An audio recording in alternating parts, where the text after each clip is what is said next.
personal views and opinions expressed by our podcast guests are their own and are not legal advice or official statements by their organizations. Hello, my name is Debbie Reynolds. They call me the Data Diva.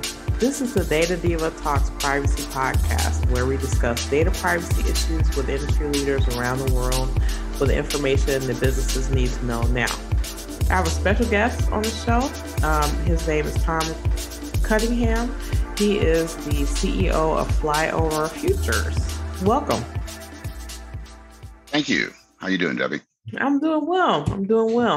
Well, this is fun. So you and I met through a mutual friend of ours, Chris Roberts, who I adore. Chris, he told me about some of the great work that you guys are doing. And then you and I ended up on a call and you were telling me your backstory. And, I lit up when you told me that you were involved with the creation of TechRepublic.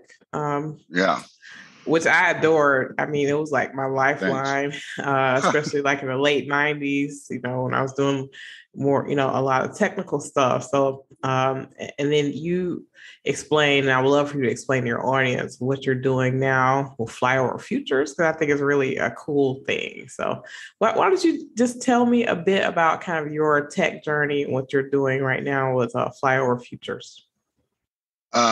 Sure, I'm happy to. TechRepublic was an interesting experience. The whole thing was great, but it was founded on the idea that IT professionals, and this was more people in the trenches, wanted to talk to each other, and so we were trying to build a community of IT pros back in the relatively early, late early stages of the internet. Late 90s.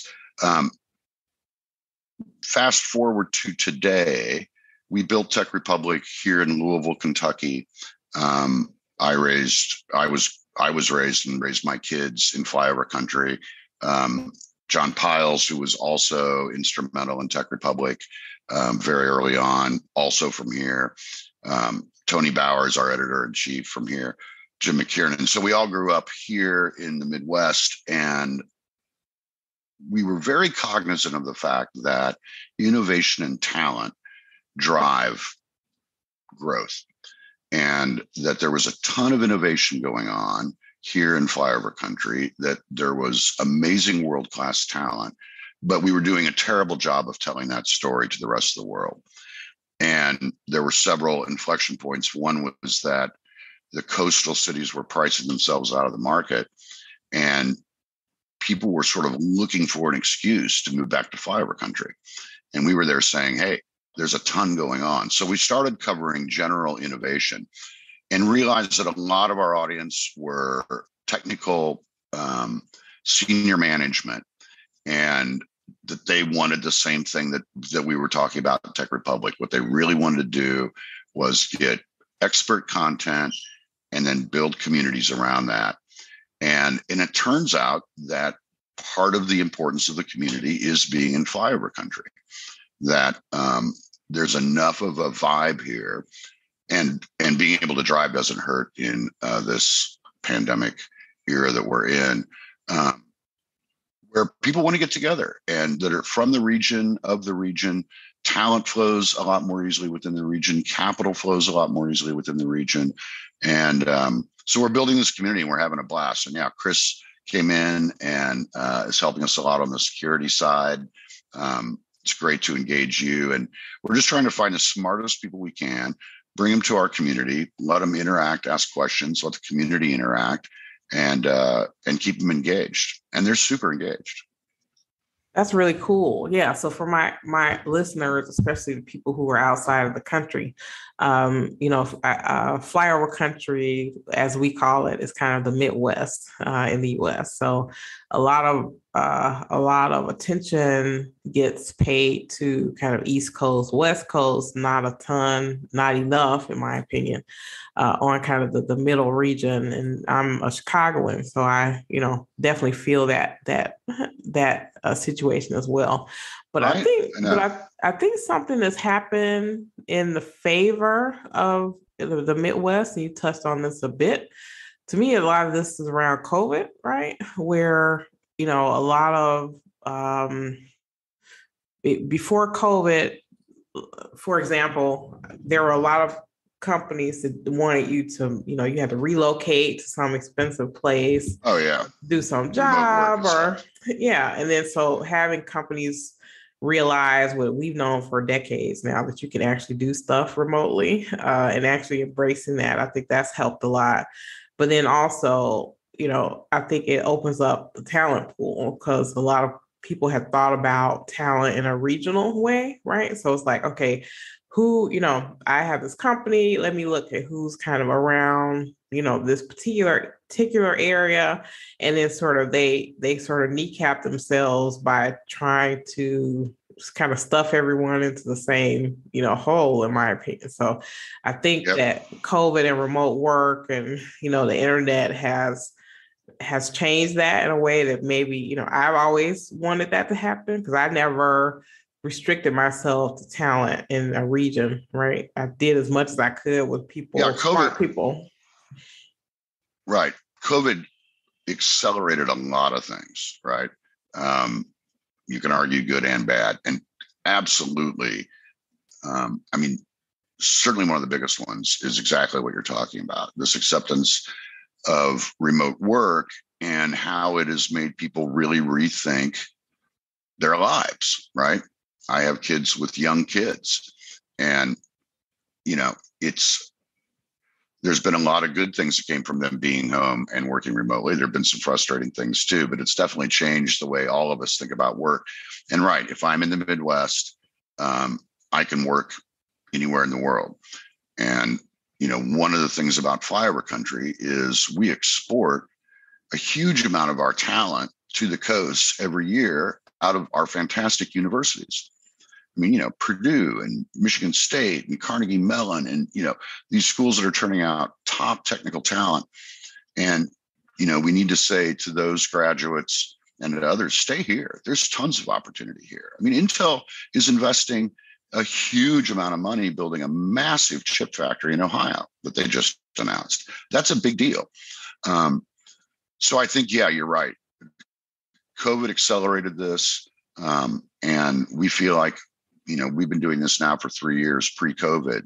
And so our thesis is being proven out, we think, that the VCs on Sand Hill Road weren't going to invest in a company that had more than about a 20-minute drive to a board meeting. They thought and believed back then that, up close and personal to the company and the founders and the management team made a huge difference. Now they're investing in companies in the Midwest with founders and management teams that they have never met in person. So we're going to move from, almost 90% of the venture money being on, in 3 or 4 coastal cities, plus maybe Austin, to now them saying, oh, we have a whole world that's opened up that we haven't really looked at, that we can. And I think that's going to encourage venture funding. And then in the Midwest, we've got kind of venture capital 3.0 happening, which is also interesting. So we're very optimistic. Very cool. Very cool. What is top of mind that you're hearing, right, for people in the Flyover Future community right now? Like, what's the biggest pain point you think that people are talking about in kind of like tech talent, or whether it be support? What are your thoughts? Yeah, there are a couple different categories. On the technical side, security remains a huge issue, and it's a ginormous issue, right? And it's surprising how many companies really don't have very good security policies, like 40%, right? So that keeps a lot of people up at night. And that's everything from, state actors to phishing attacks. So that's a big thing. Data analytics is a big thing. And how do we turn all this data into information? And is management looking at the right data? That's a whole separate conversation. I think the tricky thing and the really interesting opportunity is that the job of the CTO, or whatever we're going to call that person, is changing a lot. And if you look at the people that are CTOs right now, or whatever, the analog is to that in the organization, something like 90% of them came out of development, were coders. And if you think about it, a decade ago, that made a ton of sense. You wonder now if that is the path forward, because what we're facing now is a lot of things are being outsourced, whether it's to managed service providers or the cloud or what have you. And soft skills are becoming super important. And this is something I think that a lot of CEOs understand. Vast majority of them, 70 some odd percent, believe that IT should be more strategic, but people aren't implementing it yet, right? But the CTO wants to move out of putting out fires and being more proactive and strategic, and working with the line of business executives, to avail themselves of the best technologies that are the most appropriate for the corporate goals. So that's also a super interesting topic. Behind all of that, AI is also working there, and whether that's machine learning or more advanced AI, and the quantum computing to drive that is also happening parallel. So we're going to hit some inflection points from a technology standpoint. And the question is, are organizations ready with a leadership team to handle it? And is that leadership team fully integrated with IT? Right. So you touched on something that I want to chat about, and I think there's a parallel here. So one is the misnomer that, IT or cyber, their role is only reactive, right? So it can't be that, right? And then the parallel that I see is in privacy, where privacy has to be proactive. You can't get, once you violate someone's right, you can't unviolate it. You know what I'm saying? So I think there are some parallels there. What are your thoughts? Yeah, the reactive thing is a huge issue. But if I think about the typical CTO, typical is probably not the right word, but a lot of CTOs that I've encountered in my many years of doing this are hands-on doers. And like I said before, they were coders. So their DNA is, we got a problem, I'll fix it, right? Because I know how to fix it better than anybody else. And so, there's one aspect of that where we sort of train people how to treat us, right? And if I'm always the person raising my hand saying, "Oh no, I'll go do it. I know it's Sunday, but I can go in and reboot the servers." People are going to expect that. So that's part of the issue, right? The other issue is I don't think the C-suite has a very thorough understanding of all of the issues that are involved in managing IT. It's a huge job and it's a ginormous responsibility. And if you mess up, you are potentially exposing the entire company, maybe your customers, maybe your vendors, to a lot of pain. So failure can be catastrophic. Meanwhile, people are hounding you about, small things, seemingly small things, but that are important to that person and need to get fixed, right? So yeah, they've got to get out of reactive mode. And again, I think this outsourcing helps some of that, and more into understanding the financials, understanding what drives the business, understanding what the data points are, that you can look at to know if you're on track or not, knowing where to make more investment, where to make less investment. I mean, they see the data. On the privacy side, I'll tell you what, man, you're right. Once somebody's rights have been violated, they've been violated, and you can't put the genie back in the bottle. And I think the genie's out of the bottle, to a large extent. Certainly as consumers it is, right? Mm-hmm. I think that businesses still have an opportunity to establish policies that ensure privacy of data. And I think actually looking down the road, blockchain is going to help us own our own data, right, and see who has access to it.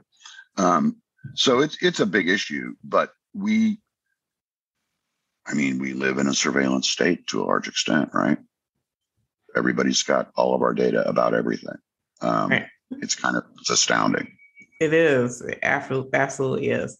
I would love to talk to you about kind of board level visibility to kind of IT and cyber. So there aren't enough, in my opinion, boards thinking about, and this goes back to this reactive thing again, too. So there are a lot of organizations and a lot has changed, and you're probably the perfect person to talk to about this, right? So in the beginning, when people started to develop, IT systems and, get more into, the internet and stuff like that, they thought, okay, so let's say a hardware store or law firms, throw that in there. So, okay, I hire smart people, we're lawyers, and then we're going to implement this technology to help us do lawyering, right? So it was kind of like an add-on, right? And then what happened is that the technology has become so ubiquitous and so fundamental to how companies do business. It's like, you can't be a lawyer. You can't do your job without technology. So I think that's the change that happened that people aren't really thinking about. So I don't think that initially when people started using IT systems, they didn't think about it becoming this kind of all-encompassing thing where they literally can't do their business if they don't find a way to kind of embrace technology and be able to do it in a secure fashion. What are your thoughts? Yes, technology is ubiquitous, and we are all connected to each other and to everything. And so, when we started TechRepublic, we were an internet company. That was a distinct thing, right? Now every company's an internet company, and it's totally changed. I was explaining to people still in the late 90s what the internet was. Now imagine me, I'm not a technical person. It was a pretty sorry conversation, but anyway, I think that part of the problem is the reality that boards aren't as engaged as we would like them to be, or as we think they are. And board members are typically involved in lots of other businesses in one way or another, and they are not thinking through the problems. What the board is doing is managing senior management who they trust, right, and deferring to them on a lot of decisions. And that is been my experience, right? There's generally one or two really engaged board members. And that's just the reality of it, right? So I think that one of the missing links in this is the CEO and the CFO, right? And we're trying to explore ways to get the rest of the C-suite involved in explaining to the board, explaining to shareholders, stakeholders, whatever it is, what the issues are, how they're prioritizing it, and how they're going to go about fixing them. So we have to, it's interesting in marketing, if you survey people, their answers are generally aspirational. If you track people, it's not following what they say they would do on a survey, right? You don't eat healthy vegetables every day. We've been watching you, right? You're eating Cheetos. So what we have to do is we have to close this gap between CEOs who say that their CTOs should be more strategic, right? And making them more strategic. So I think the other approach is getting more mind share of the CEO at a more granular level than most CEOs like to operate, right? If that makes sense. And really sitting down with them and saying, okay, here are the consequences of not doing these things. And they're non-trivial. And it's one of those situations where, yes, the odds are slim, but if you hit a royal flush, it's going to bring down the company, right?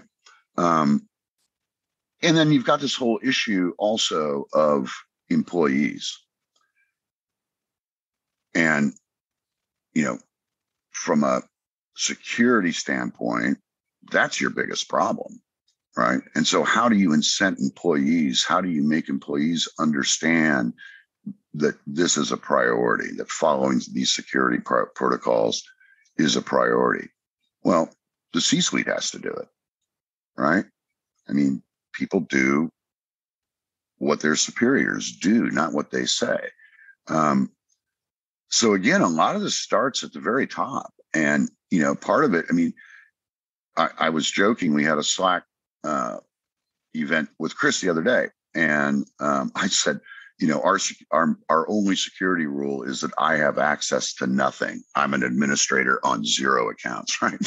And everybody started laughing about CEOs in the C-suite and how they demand access to everything, and they're the worst, right? So I think that CEOs and CFOs and the rest of the C-suite got to sit down and start getting engaged in some of these issues, and tossing around things like AI and not really fully understanding what that means, what the implications are. Well, I want to talk a bit about funding for different projects. And so this is, you tell me what you're hearing, and I'll tell you what I think is happening now, what I'm seeing. So, and this is related to privacy. So like now we have all this privacy tech, right? Where organizations want to be able to implement this stuff.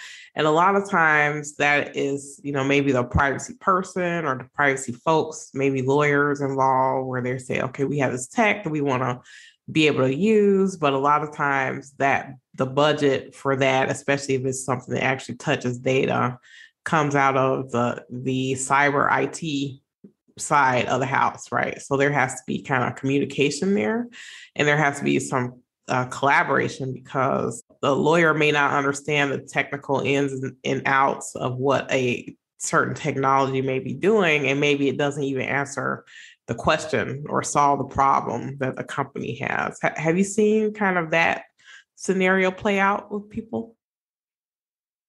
Yeah, and I think it gets back to what we were talking about before about IT being siloed, right? I mean, this isn't an IT issue, right? I mean, it's a corporate issue, and it's not even just a corporate issue. It's every employee, every vendor, right? Potentially every customer.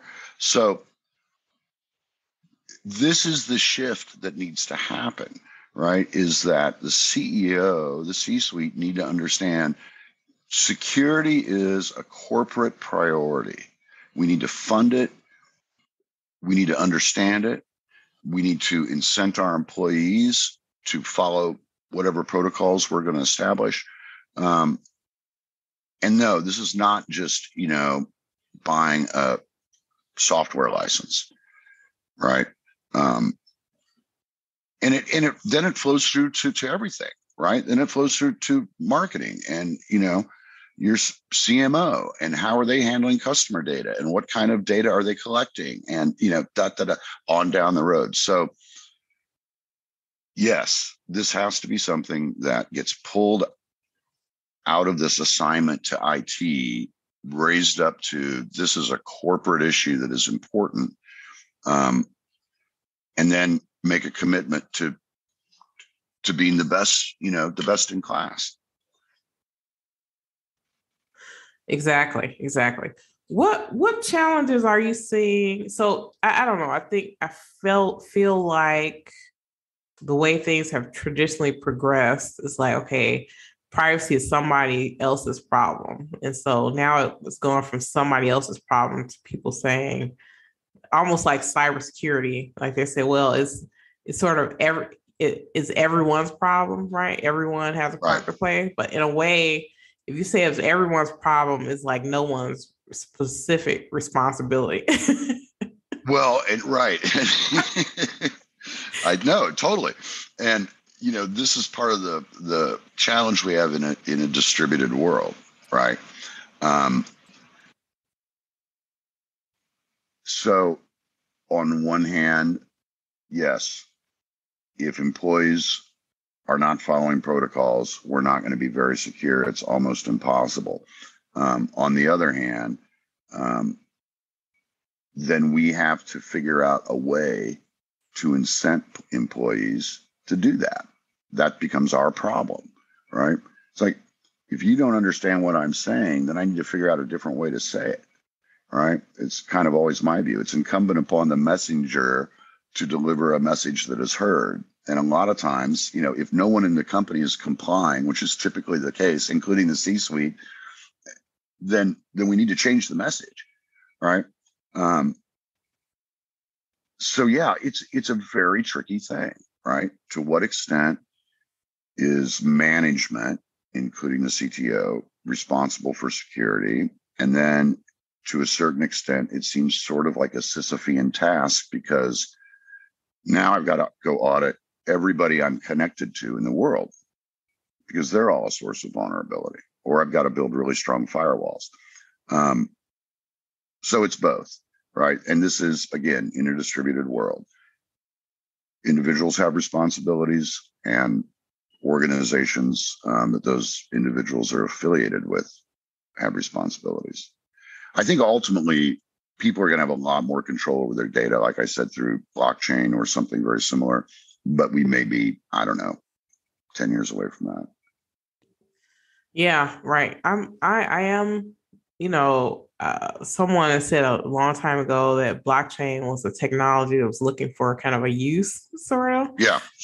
And so I feel like I see some really cool things happening in the identity space, around authentication totally. And blockchain. I think it will be really, really cool. And I've seen, I think that will have some traction, and that will definitely help in the future.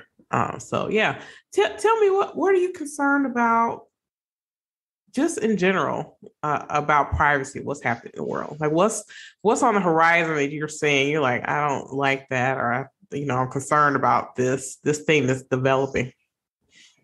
What am I concerned about? I think I'm concerned about state actors having access to so much data, and what the temptations are to do with that data if you're in power. I mean, that's one thing. There's some very interesting questions around employer-employee surveillance, right? That Absolutely. I think are a little troublesome, right? So what bothers me the most is that large organizations have a huge advantage in this data-driven world. And large organizations oftentimes don't really care about individuals as much as they care about the large organization, right? It's just the nature of the beast. And so my worry is that a very few players in the private sector and government, and then government and these players cooperating with each other, puts a lot of power in a very few hands. And in my experience with technology people, technologists, is that they're very enamored of the technology, but often slow to catch on what the implications down the road of that technology might be, right? So it's like, we can build this, it would be so cool. And yeah, if it were in a few hands, it would be really cool. And if it stopped right there, it might be really cool. But it's going to continue to grow, and it's continue to be used by broader and broader groups of people. And it might not be so cool 5 years from now. So that worries me some. But it's really about a few large organizations really having so much data at such a granular level that, you know, our ability to be manipulated will be huge. Yeah. Or their ability to manipulate us. I think that's true. It's a little, I know it's concerning. I was going to say a little dystopian or something, but it is what it is. Yeah. You know? I've studied a lot of history, and power does not like giving up power. No, absolutely not. Absolutely not. One of the things that I'm concerned about is people taking technology that was used for one purpose and using it for another purpose and not really understanding the implications of that. So, an example, let's say for this is a great example. Let's say there was a company that developed the technology for marketing, right? And they said, okay, we think 90% of people like blue pants, so now we're going to sell blue pants or whatever. So they repurpose that technology into a system that maybe is creating databases of potential criminals or something, right? A facial recognition database. They'll say, well, 80% of the people in this database are fine, but the other 30% are criminals or something like that. It's like, it can't be a situation where you walk away from that and say it's okay to harm 30% of anyone. Well, again, you look at very large organizations, and individuals are not consequential, right? So kind of, I think what you were partly saying is that no one cares about the people that don't fall into the bucket that we're trying to get, right? Or imagine that someone did an algorithm. They said, we found something interesting, that 80% of criminals carry blue pens. So now we're going to track everyone that carries a blue pen, right? Well, I just may be a law-abiding blue pen lover, right? And now I'm part of a set of potential criminals that's being, but that's the way big data works, right? It wouldn't be probably the 20%, but, 87% of these guys are carrying blue pens. So let's track them all. So, right. People become atomized, their data points. And you and I both worked in that world where it's really easy to shift gears, right? It's like, okay, I only care about these 3%, and everybody else I don't really care about. And as long as I get that 3%, I'll do anything to get that. And so I think that, we need to keep individual human beings in mind as we move forward with this technology. And this gets back to the large organizations. That's almost impossible for large organizations, right? You come in and you say, well, you can't do this because, I know 6 people that will be harmed by this. I'm like, okay, look, dude, we're dealing with hundreds of millions of people. 6 people, sorry, doesn't even make the report. Right. Yeah, it's concerning. It's concerning. So I always try to bring in the human element of things, because we are dealing with data of humans, right? And so it can't be. Yeah, ultimately, right. We're all people. Right. So you can't just create a statistic and, if someone doesn't fit in the box, like I don't neatly fit in anyone's box, right? So a lot of times they try to jam you into something that doesn't fit for you, and that could possibly create a harm in and of itself, right? Well, and if you're not in that box, you're a suspicious outlier, right? Like, this requires more scrutiny. Here's somebody that doesn't fit in our box. Right. And fortunately, my whole life has been spent with those kinds of people, right? Entrepreneurs don't fit in a box. Doesn't matter what color, sex, race, none of that matters. If you're an entrepreneur, you're typically not going to fit in anybody's box, right? Look at your background. It's really very right. You don't fit in a box. No. Right. So right. And the data people want to create boxes and define people by the box they're in. And when we think about that personally, it's very bothersome. But when you think about it abstractly, you go, well, that's just the way the world works. I mean, a lot of people are just kind of given up.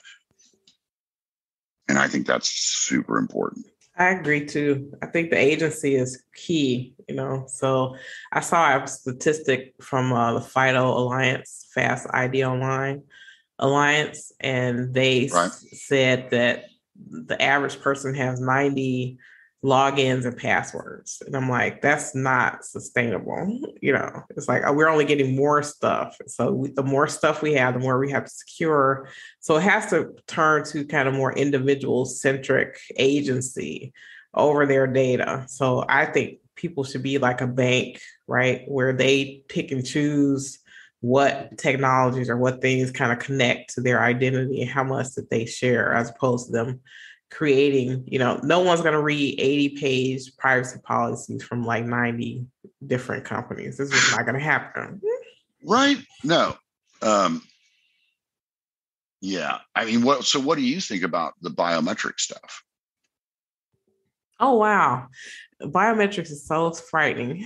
It's so scary. Right? And I'm so concerned. Well, I am, as a Black woman, I follow this very closely. So there are statistics to say that biometric systems misidentify Black women, 10 or more times that of other people. And I'm very concerned about that. You know what I mean? Right. Yeah.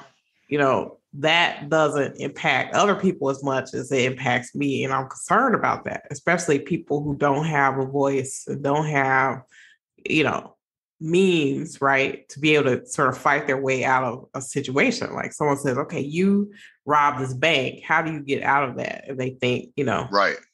We think this is you. Oh my God. No. Can you imagine that nightmare? Terrible. No. Well, and then think globally, right? But London has cameras everywhere. Beijing has cameras everywhere. We do in the States too, right? But I feel like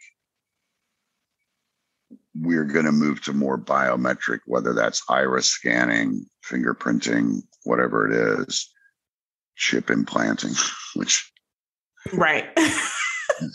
is not, a conspiracy theory. No, it's not. Right. So biometric, I think what's going to happen is we're going to start relying a lot more on biometrics. Yeah. And then you say, then my body is my password. And at that point, people might really start thinking, then I should own my own data. Right. I mean, I think that one of the things that's come out of the last couple of years with the pandemic has been people's realization that they need to take responsibility for a lot of things, and one of them is their data. Right. So I feel like people are starting to kind of realize this is a big thing and it's important and they need to do it,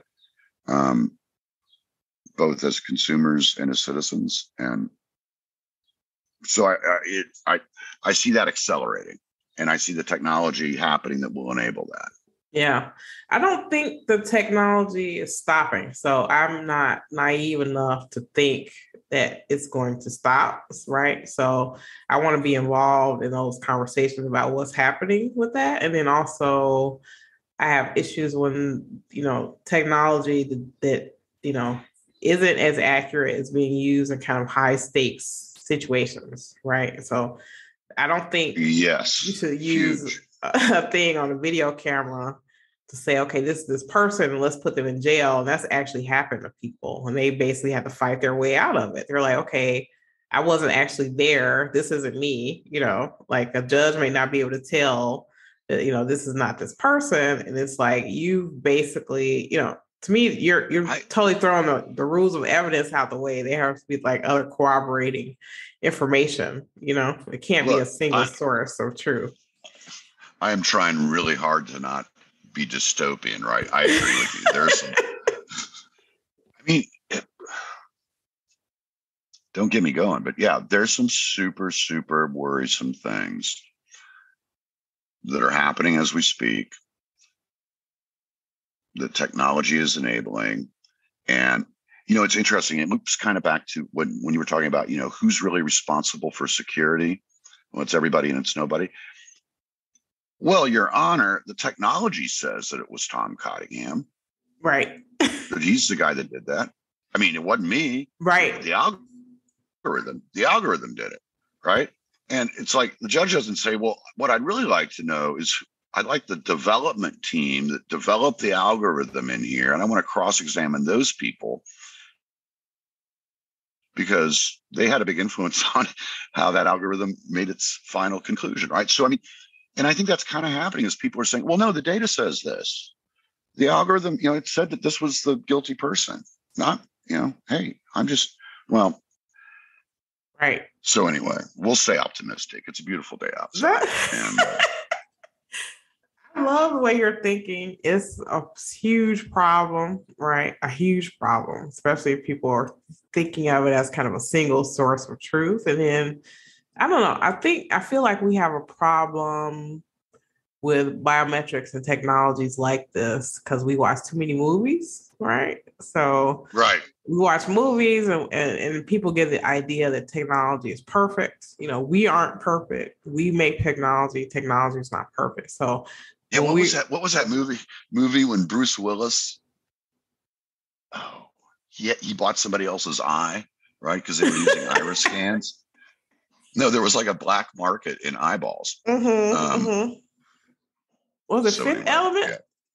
The Fifth Element, right? Exactly. No, but I was thinking about movies with that, and that always struck me as, there will be people that will sell an eyeball for a certain amount of money. Why not? Absolutely. Exactly. I don't use this finger that often. Here, you want my finger?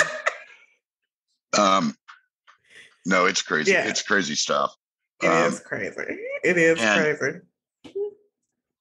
And that's been the great irony of, the personal computer and then the internet. And what it's really done is it's given large organizations a huge amount of power.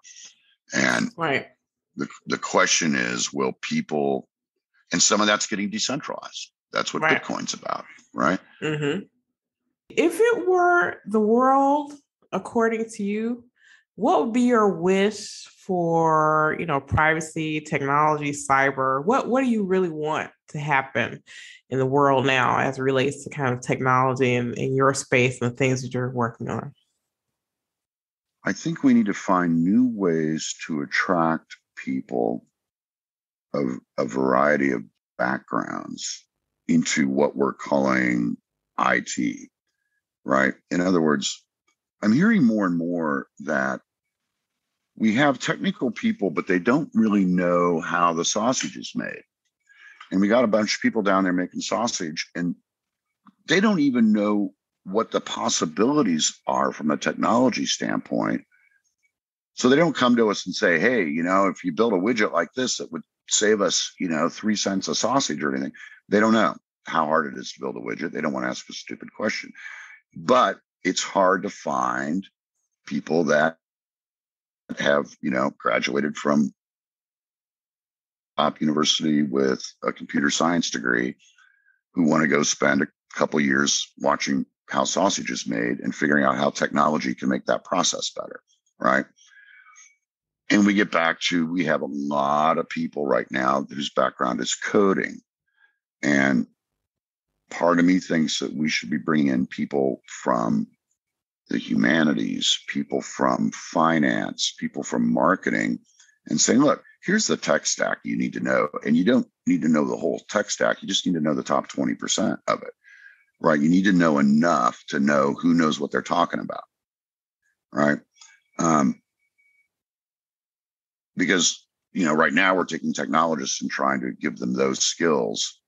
And so I think that I just think we need to really rethink who's making technology decisions and choices in our society, right? So that would be a big one. And the other one would be that whether it's blockchain or a different technology, that individuals start to take more control over their data. That's amazing. Oh, wow. Thank you so much. I really appreciate you being on the show, and I know the audience really liked it. Thank you.